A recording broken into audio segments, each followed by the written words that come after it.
శాఖ మంత్రి, మాజీ మున్సిపల్ అభివృద్ధి శాఖ మంత్రి, ఫార్ములా ఈ కేసులో నేనే ఇన్స్ట్రక్షన్ ఇచ్చిన, అందుకొరకే కింద ఆఫీసర్లు పనిచేస్తున్నారని దమ్ముండి నేను దేనికైనా సిద్ధమని చెప్పే నాయకులు ఇక్కడ ఉన్నారు మిత్రులారా. రేపు తెలంగాణ ప్రయోజనాలకు ఏమాత్రం విఘాతం కలిగిన కేటీఆర్ గారు, కేసీఆర్ గారు, మిగతా అందరూ నాయకులు కూడా ఈరోజు మనకు మరి బలంగా మరి ఒక వెన్నుదన్నుగా ఉండి మన తెలంగాణ ప్రయోజనాలను రక్షిస్తారు. ఆ విషయం మీరందరూ కూడా గుర్తించాలని చెప్తూ మరింత చక్కటి అవకాశం మరి ఇచ్చినందుకు మరొక్కసారి ధన్యవాదాలు చెప్తూ జై తెలంగాణ, జై కేసీఆర్.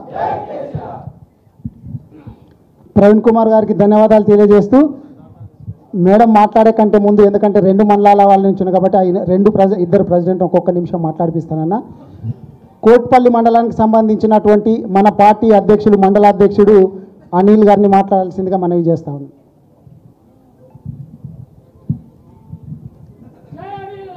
జై తెలంగాణ.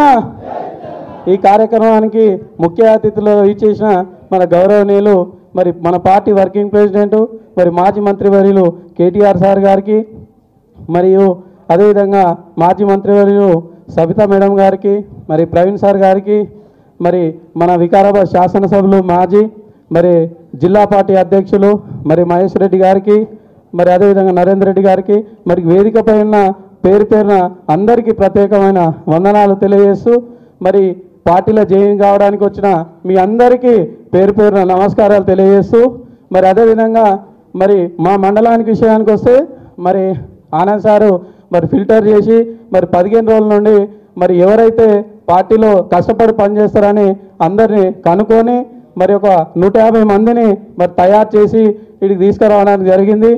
మరి అదేవిధంగా ఒక చిన్న విన్నపం ఏంటంటే మరి కేటీఆర్ సార్ గారికి మరి మా గ్రామంలోనే ఒక 2 నెలల కింద మరి కాంగ్రెస్ గుండాలు తాపి మా ఇండ్ల మీదకి వచ్చి మరి గొడవ చేసి మరి పోలీస్ స్టేషన్లు పోతే మరి మేము మరి మా గ్రామ పంచాయతీ దగ్గర సిఐ ముంగల్నే మా కార్యకర్తల పైన దాడులు చేయడం జరిగింది. మేము దాడులు ఎందుకు చేస్తున్నారని ఎస్పీ ఆఫీస్ ముంగల మరి ఒక 200 మందితో మేము ధర్నా చేస్తే మా మీద ఉల్టా కేసులు పెట్టడం జరిగింది.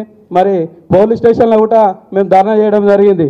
కానీ మరి మేము మా మీద దాడులు చేస్తారు, మళ్ళీ మా మీద కేసులు పెడతారు. ఇప్పుడు నా మీద కూడా 4 కేసులు పెట్టారు. మరి మేము మరి పట్లూరులో కూడా ఇట్లనే ఒక మర్డర్ కేసులో మన కార్యకర్తలను చేస్తే మరి ఆనంద్ సార్ ఫోన్ చేస్తే మేము కూడా పోయినాం. మరి ఆనంద్ సార్ నువ్వు ఏమనగా చేసి మా మీద కూడా మరి వేరే మండలం అయినప్పుడు కూడా మా మీద కూడా కేసులు పెట్టడం జరిగింది. మేము ఖాళీ అడిగినందుకే మేము ఆ రోజు కూడా పోలీస్ స్టేషన్కి పోయి మరి ఎస్ఐ గారిని అడిగినందుకే మరి ఆ రోజు కూడా మరి కాంగ్రెస్ నాయకులు మరి పోలీస్ స్టేషన్ ముందర వచ్చి మరి ఆనంద్ సార్కు నిరసన తెలియడం జరిగింది పోలీస్ స్టేషన్ ముందర. ఎందుకంటే అంత గుండగిరి నడుస్తుంది కాబట్టి మరి స్పీకర్ కాన్స్టిట్యూన్సీలో కావాలనే కక్ష చేస్తున్నారు కాబట్టి మీరు కూడా సార్ వచ్చే ప్రభుత్వం మనదే కాబట్టి ఇసంటి వాళ్ళ పేర్లు గుర్తును పెట్టుకొని వీళ్ళకు పనిష్మెంట్ ఇస్తేనే మరి కార్యకర్తలందరూ యథార్థం ఉంటారు. ఎందుకంటే రోడ్ల మీద తిరిగే పరిస్థితి లేదు. ఎందుకంటే ఎక్కడ పోయినా మరి పోలీసు వాళ్ళు అయితే కాంగ్రెస్ కార్యకర్తలు లేక పనిచేస్తారు.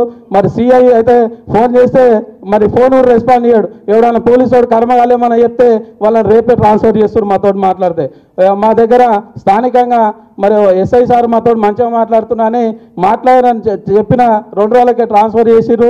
ఎందుకంటే అంత ఘోరమైన పరిస్థితి ఉన్నది మా మండలం కాబట్టి మా ఇప్పుడు వచ్చే స్థానిక సంస్థల్లో మరి ముఖ్యంగా మా వికారాబాద్ కాన్స్టిట్యున్సీ మీద ప్రత్యేక దృష్టి ఉంచాలని తెలియజేస్తూ, మరి స్థానికంగా మన ఆనంద్ సారు పుట్టుపంచల నుండి సావుల వరకు ప్రతిరోజు ముందు చెప్పిండు. ఎలక్షన్ టైంలో మరి ఓడిపోయినా కూడా మరి వికారాబాద్లో ఉంటా, నేను చేదల గడ్డ మీద ఉంటా, మన కేరేలి గడ్డ మీద ఉంటా, వికారాబాద్లో ఉంటా, గెలిచినా ఉన్నా అని చెప్పిండు. గెలవక ముందు కూడా చెప్పిండు ఆయన వికారాబాద్ హైదరాబాద్లో ఉంటాడు, మనం పరిశాన్ అవుతాం, మళ్ళీ లీడర్లు పట్టుకొని పోయే పరిస్థితి వస్తుంది. ఇప్పుడు కాంగ్రెస్ నాయకులు చెప్తారు వారం రోజులు అయినా కానీ మాకు గెలవకు వచ్చిండు, మరి లేట్ లేస్తాడు, మళ్ళీ తర్వాత ఏం చేయాలని అర్థం కాక మళ్ళీ ఉల్టా రావాల్సి వస్తున్నది. మరి ఏం చేయాలని పరిశాన్ అవుతున్నామని వాళ్ళే మాకు ఉల్టా ఫోన్ చేసి చెప్తారు. వికారాబాద్లో గెలుపు అయిపోయింది. మరి ఎందుకంటే మన ఆనంద్ సార్ గెలుస్తేనే మన రాష్ట్రంలో మన ప్రభుత్వం ఏర్పడుతుంది. ఎందుకంటే మరి అప్పటి నుంచి కూడా చూసుకుంటే మన వికారాబాద్లో ఎవరు ఎమ్మెల్యే ఉంటే ప్రభుత్వం ఉంటే అదే ఉంటుంది. కాబట్టి ముఖ్యంగా మనం ఆనంద్ సార్ గెలిపించుకుంటే మన ప్రభుత్వం ఏర్పడుతుంది. కాబట్టి మనం కష్టపడి స్థానిక సంస్థలలో మరి మనం అందరం కష్టపడి పనిచేయాలి. మరి ఆనంద్ సార్ గెలిచి మరి కేటీఆర్ సార్కి బహుమతి ఇవ్వాలని కోరుకుంటూ ముగిస్తున్నా. జై తెలంగాణ.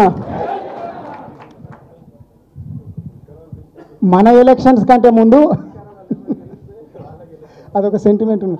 మన ఎలక్షన్స్ కంటే ముందు, ఎమ్మెల్యే ఎలక్షన్స్ కంటే ముందలు ఉన్నాయి స్థానిక సంస్థల ఎన్నికలు, ఎంపీటీసీ, జెడ్పీటీసీ, మన కౌన్సిలర్లకు సంబంధించిన కాబట్టి వాటి మీద మనం ముందు దృష్టి పెట్టాలని చెప్పి మీ